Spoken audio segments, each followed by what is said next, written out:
Bismillahirrahmanirrahim. Assalamu alaykum, hürmetli körümeller. İstiklal kündülük haberlerini görüşünü kızgın karşılamız. Ben Erşidin İdiqut. Tövende vatanımız Şarkı Türkistan ve dünya gün tertibiga alakadar mühim haberlerini huzurunla sunumuz. Qanadıqtınlar ekranımızda bolsun. Şarkı Türkistan'ın gayet zor kömür baylığı toxtavsiz talan-taraj qilinmoqda. Xitoy ishg'oliyat ostidagi Sharqiy Turkistonning to'lik boyliqlarini davomli keng ko'lamda bulang-talang qilayotgan bo'lib, oldingi oyda Sharqiy Turkistonning ishlanmagan tosh ko'mir mahsulot miqdori 500 million tonnaga yaqinlashgan. Xitoy tashviqot organi Tangirtog' to'rining xabarida bildirilishicha, Xitoy istatistika idorasining sonliq ma'lumotiga asoslanganda, bu yil 1-oydan 11-oygacha Sharqiy Turkistonning ishlanmagan tosh ko'mir mahsulot miqdori jami 477 million 368 ming tonnaga yetib, bultirqi o'xshash mazgildikidan 19,4% oshgan. Xabarda qish kirgandan buyon elektr stantsiyalarining tok chiqarishiga keraklik va isinishiga ishiladigan ko'mirga kafolatlik qilish uchun Sharqiy Turkistondagi ishlanmagan tosh ko'mir ishlab chiqarishni tezlatganligi, 11-oyda Sharqiy Turkistonning ishlanmagan tosh ko'mir mahsulot miqdori 52 million 101 ming tonnaga yetib, bultirqi o'xshash mazgildikidan 7,5% oshganligi bildirilgan. Xabarda ma'lum bo'lishicha, Xitoy ko'mir boyligini bulang-talang qilish miqdorini texmo zo'raytish uchun Sharqiy Turkistondagi ko'mir konlarni ahli iqtidorlashtirish qurilishini kengaytgan bo'lib, hozirga qadar 29 ko'mir konda ahli iqtidorlashtirish tamomlangan. Undan boshqa ko'mir qizish sur'ati tezlatilganligi, navbatda Sharqiy Turkistonda 100 million tonna darajali ko'mir ishlab chiqarish, ta'minlashga kafolatlik qilish bazasidan ikkisi qurilganligi qayd qilingan. Xitoy Sharqiy Turkistonga tajovuz qilib kirgandan tortib, irqiy qirg'inchilik siyosatiga mos holda to'lik tabiiy boyliqlarni talon-taroj qilish jinoyatini to'xtovsiz davomlashtirmoqda. Bu jinoyatlar bir tarafdan Xitoyni zo'r iqtisodiy manba bilan ta'minlagan bo'lsa, yana bir tarafdan Xitoydagi energiya krizisini hal qilishda muhim chora bo'lmoqda. Marhum Abdulhakim Maqsum Hojimning vafoti xotirlandi. 22 dekabr İstanbul'da merhum ustoz Abdulhakim Maqsum Hojim vafotining 8 yilligini xotirlash yig'ilishi o'tkazildi. Yig'ilishni Sharqiy Turkiston yangi nasl harakati tashkillagan bo'lib, Qur'on Karim tilovatidan keyin Sharqiy Turkiston yangi nasl harakatining raisi Abdulloh Mo'ydin o'g'li ichilish so'zi qildi. Orqadan Sharqiy Turkiston o'limalari birligi raisi dotsent doktor Olimjon Bug'da so'z qilib, merhumning hayoti, fikr tushanchalari, uning Sharqiy Turkiston mustaqillik kurashidagi tavranmas meydani, harakatchanlik alohidligi qatorliq ulgulik ish izlarini tunishtirdi.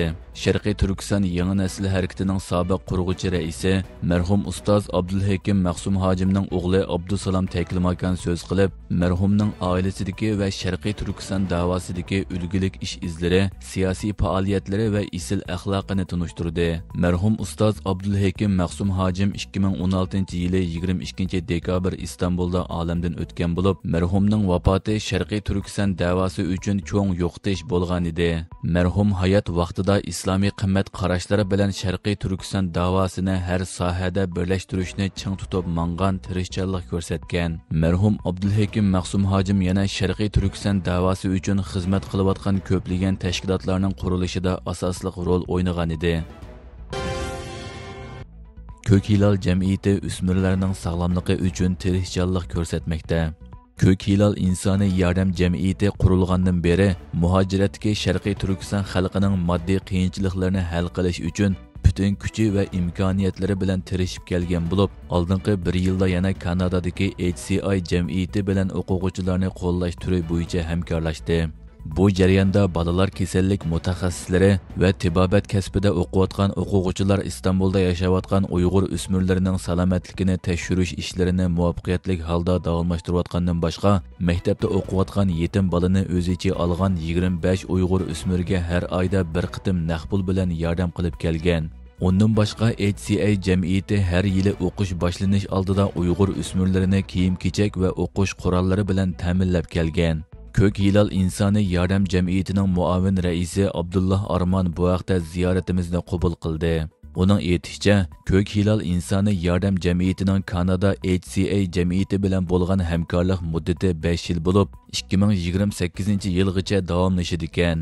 Jamiyat yana kelar yildan boshlab mazkur jamiyat bilan bo'lgan hamkorlikni texmo kengaytirishni planlagan. U so'zida yana Ko'k Hilal insoniy yordam jamiyati va Sharqiy Turkiston xalqiga vakolatan Kanada HCA jamiyati va boshqa barliq insoniy yordam jamiyatlarining Sharqiy Turkiston xalqi Uyg'ur o'smirlarga qilgan yordami va o'smirlarning sog'lomligi uchun qilgan xizmatlari uchun rahmat aytadiganligini hamda ularning ijtimoiy yordam xizmatlarining texmo taraqqiy qilishini Allohdan tilaydiganligini bildirdi. Ko'k Hilal jamiyati Uyg'urlar eng ko'p o'ltiraqlashgan Safaköy rayonining markaziga ochilgan bo'lib, jamiyat qurilgandan tortib Turkiya ichi sirtidagi har qaysi insoniy yordam tashkilotlari va vaqflari bilan hamkorlashib, Turkiyadagi Sharqiy Turkiston xalqining har sohadagi qiyinchiliklarini hal qilish uchun aktiv xizmat qilib kelmoqda.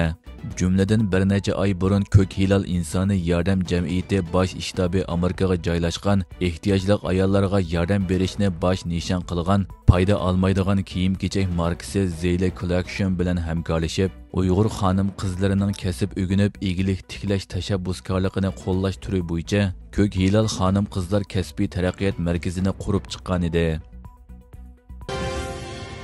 Amerika Xitoyning kona tipdagi yerim o'tkazgichlarini cho'ridab tekshirishga boshladi. Amerika hukumati yaqinda avtomobil, oila buyumlari va mudofaa sistemasi qatorliq har qaysi sohalarda ishlatiladigan Xitoyning kona tipdagi yerim o'tkazgichlarini tekshirishni boshlaganligini jakarladi. Amerika savdo vakolatchisi ishxonasi bayonot e'lon qilib, Xitoyning yerim o'tkazgich sohasini kontrol qilishni maqsad qilgan harakati va yo'lga qo'ygan siyosati haqida tekshirish boshlaganligini uqtirdi.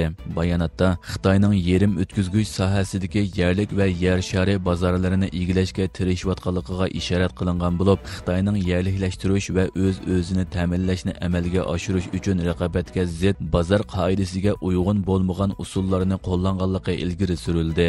Bayonotda yana Xitoyning harakati, siyosati va tashlagan qadamlarining Amerika va boshqa iqtisodiy gavdalarga foydasiz ta'sirlarini ko'rsatganligi, shundaqla Amerikaning raqobat kuchi, ta'minlash zanjiri va iqtisodiy bexatarlikni ojizlashtirganligi qayd qilindi. Bayonotda bildirilishicha, tekshirish dastlabki bosqichda Xitoyning mudofaa, avtomobil, tibbiy uskunalar, aviatsiya, tok ishlab chiqarish va tok to'ri qatorliq muhim sanoat tarmoqlariga qartilgan tarmoq mahsulotlarida birikma sifatida ishlatilganlarni o'z ichiga olgan kona tipdagi yerim o'tkazgich ishlab chiqarishga markazlashadi ekan. Xaqan Fidanning Damashq ziyorati xalqaroning diqqatini qo'zg'adi.